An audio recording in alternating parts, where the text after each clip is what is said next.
Ever wondered how one from throwing rocks at each other to using something like this? And what's important about it? Steady yourself, my friends. We're going to find out. Hi there, I'm Bob Woodrow. I want to be a historian. Today I want to share about something very interesting. The history and historical significance of gunpowder. Well, that was a spoiler.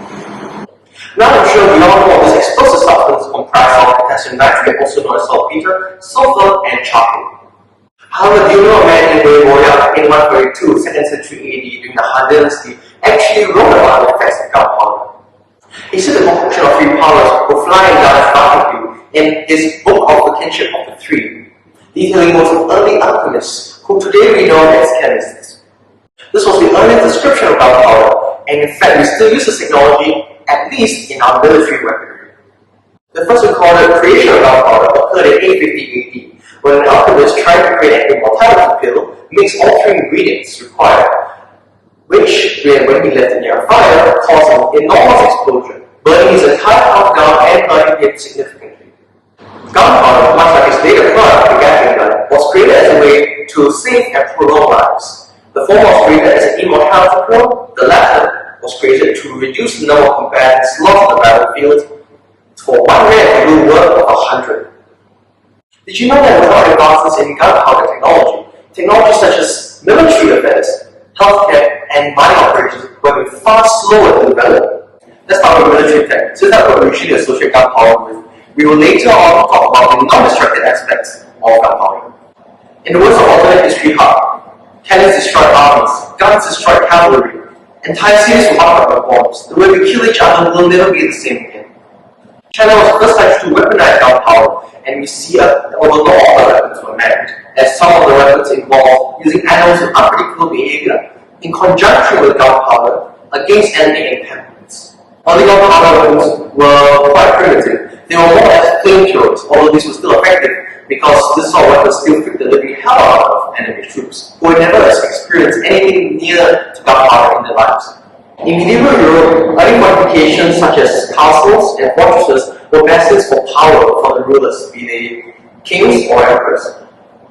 Now, one comes this new substance, great for blowing stuff up. Along with castles, we know that era fought hand-to-hand combat with sharp weapons such as, but longer.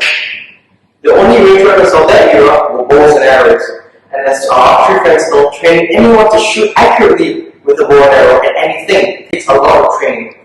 However, in comparison, raising a musket up and just pulling the trigger is far more easy.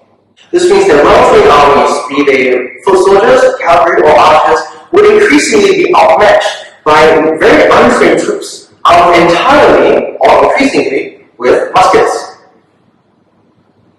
This allows states in conflict such as the Europeans to really rev up their advancement of fire technology.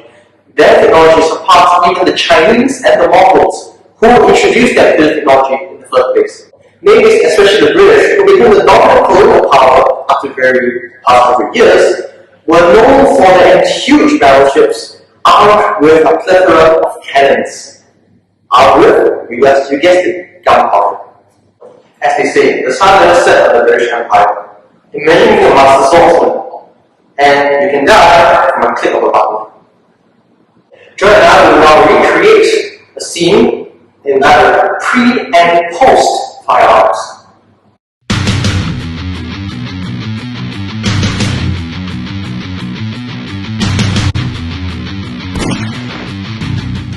As you can see from this example, gunpowder is a huge factor. I needed no training, he was extremely well trained, and could end his life with just a pull of the trigger.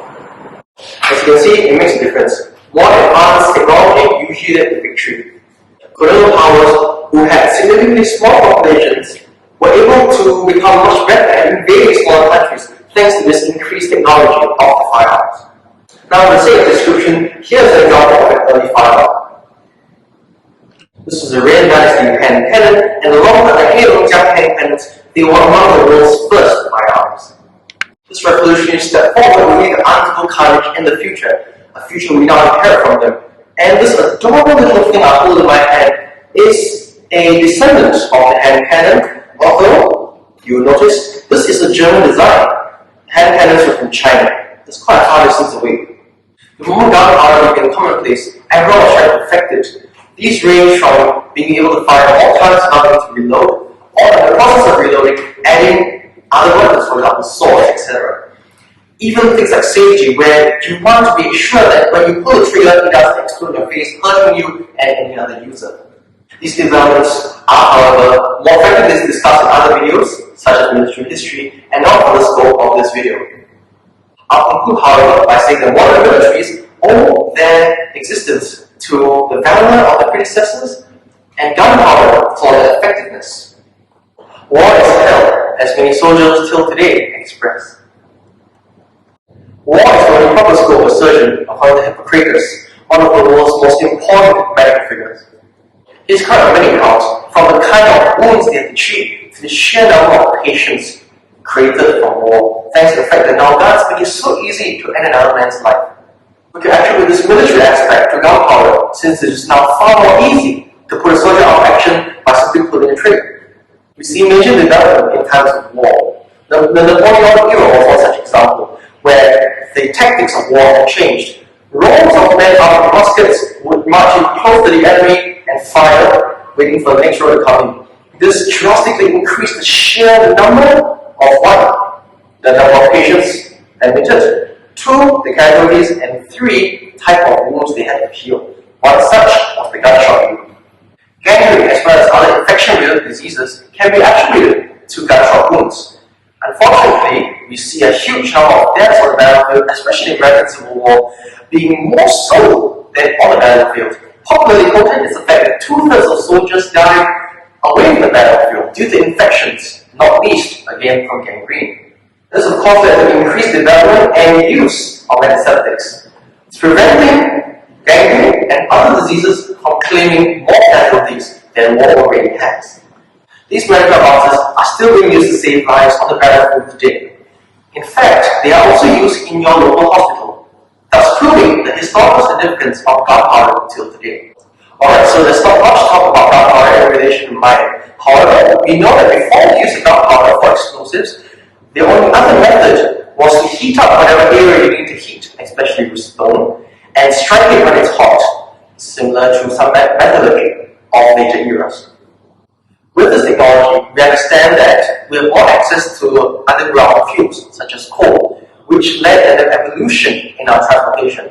Imagine without this evolution of gunpowder, we wouldn't have coal, and as a result, we will still be traveling by sail. Clippers will be our only form of transportation. International trade, such as uniform wearing, will be almost impossible because of the fact that we will still have to depend purely on the trade winds to guide our maritime industry. Modern international trade as we know it would be held back a hell of a lot longer. Through these three aspects of our modern society, we know for a fact that this ill concoction of the two materials we mentioned, gunpowder, has an enormous effect on history, and therefore its historical significance is proved. I guess we can't end without